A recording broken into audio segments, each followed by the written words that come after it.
Okay, so buckle up, because this is by far the creepiest thing that has ever happened to me. I haven't really told a lot of people about it, mainly because it sounds insane, but hey, it's Reddit, so here goes. It started when I moved into this old kind of rundown house with my roommate, Matt. The rent was super cheap, and as broke college students, we were more than willing to overlook a few quirks. The place had that creaky floorboards, weird draft in every room vibe, but it was fine. At first. The house had been empty for a while, according to the landlord, who told us it was an old family home that had seen better days. Honestly, it just seemed like an old, poorly maintained house, not haunted or anything, just, old. Matt, of course, didn't believe me. "It's just the pipes," he'd say. "Or maybe it's a squirrel in the attic." He even climbed up there one weekend to check for any signs of animals. But there was nothing. The attic was empty, aside from some dust and cobwebs. That's when I started getting this feeling, like I wasn't alone in the house, even when Matt wasn't there. You know that feeling when someone's watching you, but you can't see them? It was like that. Except it was constant. Especially when I was in the living room, I'd glance up at that spot on the ceiling where the tapping happened and feel my skin crawl. Then, things escalated. One night I woke up around 2 a.m. At first, I didn't know why, but then I heard it, the tapping. But this time, it wasn't coming from the ceiling. It was coming from inside my room. Just a soft, rhythmic tapping, like someone was tapping their nails on the floor. My heart was racing, but I convinced myself it was probably nothing. Maybe I was half asleep and imagined it. I closed my eyes and tried to ignore it. Then, the door to my bedroom creaked open, slowly.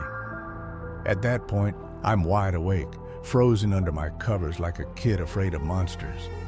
I told myself it was just a draft or the house settling.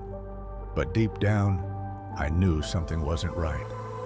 I didn't sleep at all that night. The next morning, I told Matt about it, and of course, he laughed. "You're getting freaked out over nothing," he said. But I could tell even he was a little weirded out by how serious I was. A week later, Matt went out of town for a couple of days to visit his family, leaving me alone in the house. At first, I was fine, relieved even because I figured maybe I'd just been overthinking everything. But on the second night, I had the worst experience of my life. I was sitting on the couch, watching Netflix, when I heard it again, the tapping. Except this time, it wasn't faint or distant. It was loud, and it was right behind me. I jumped up, spun around, and there, standing in the hallway, was a figure. It was dark, but I could see its outline.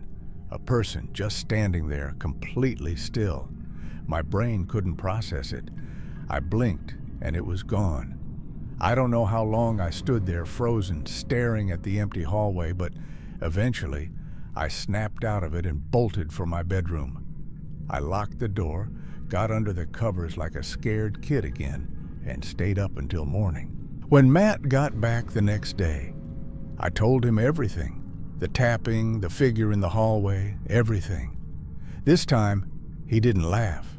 He looked dead serious and told me that before I moved in, he had heard weird noises too. He never mentioned it because he didn't want to freak me out, but apparently, it had been happening since he first moved in. He told me about the time he came home and found all the kitchen cabinets wide open, or how he'd hear footsteps in the hallway late at night, even though no one was there. We didn't know what to do. Part of me thought we were losing it, like maybe this was all just in our heads. But we couldn't ignore it anymore. The next night, it happened again. We were both in the living room watching TV, and suddenly, there it was, the tapping. We both heard it clear as day coming from the ceiling again. We stared at each other, terrified, not knowing what to do. Then, without warning, the lights flickered. The room went dark, and we both jumped to our feet. I grabbed my phone and turned on the flashlight. I wish I hadn't. because there, standing in the corner of the room, was the figure. Except this time, it wasn't just a shadowy outline. I could see its face, pale, gaunt, with hollow eyes, staring right at us. I don't remember much after that. We ran out of the house as fast as we could. We didn't go back for days. When we finally did, we only stayed long enough to pack our stuff and leave for good. We never found out what was in that house or why it was haunting us. But every now and then, I'll hear that same faint tapping when I'm alone, and it sends a chill down my spine. I don't know if whatever it was followed me, or if it's just in my head. But either way, I can't shake the feeling that it's still out there, watching, waiting. So yeah, if you ever come across a cheap, run-down house with weird drafts and creaky floors, maybe think twice before moving in. Thank you for watching, and do not forget the like.